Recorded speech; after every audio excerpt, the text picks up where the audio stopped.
If you can, I would like to play former FBI Director James Comey to talk about Trump coming back to the White House here and some of his bombastic statements to MSDNC.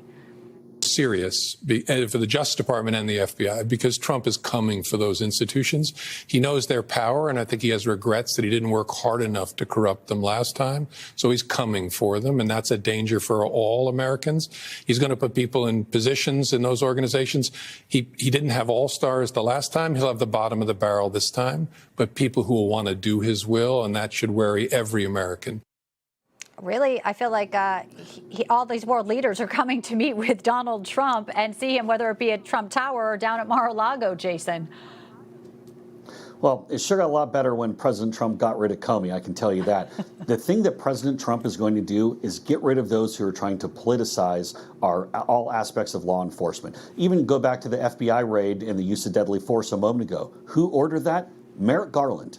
Joe Biden's right-hand guy, the guy who's running the Department of Justice. This is all political. It all goes to the top. President Trump's going to get that out of our legal system. We can't have people who are in there trying to influence elections and play games. That's just not right.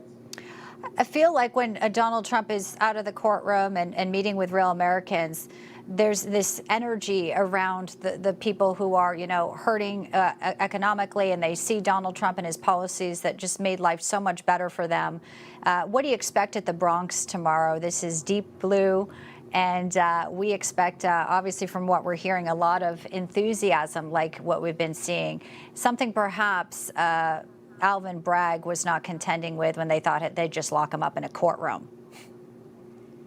Well, the Bronx is another community that Democrats have left behind for all the years of pandering, and then they never actually deliver and make something better for the people who live in that community. President Trump is going to be joined by elected officials, might have a surprise guest or two. Think about what might draw some interest being there in the Bronx. But it just goes to show the way that President Trump has changed the nature of the Republican Party. Think back like a decade or 15 years ago, people would associate Republicans as being Paul Ryan or Jeb Bush, Mitt Romney, something like that. Now, the Republican Party is the party of the working class African Americans, working class Hispanic Americans, working class people from every single community.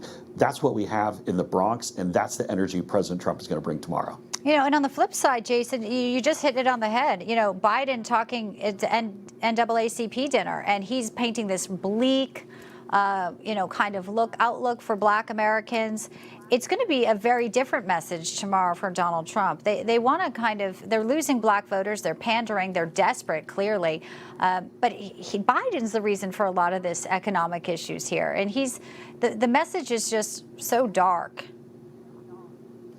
Yeah, and so when you think back to the Trump economy, everybody did better under President Trump. But under Biden, with inflation that's jacked up the amount of debt people have on credit cards, what does that impact the most?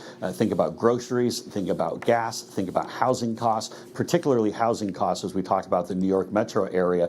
And so the working class are the ones who feel the brunt of this much more than anyone else. So everyone did well under President Trump, but under Biden, only the top 20%, people who can afford to pay in cash for everything that they're doing and who are kind of impervious, the super rich who are impervious to inflation are doing okay. People are really suffering because of Biden's policies. Well, appreciate your time today. Obviously, in the wake of that stunning filing regarding the FBI, a lot to talk about. I always appreciate your thoughtful comments. Jason Miller, come back here real soon. Thanks, Bianca. Thank you.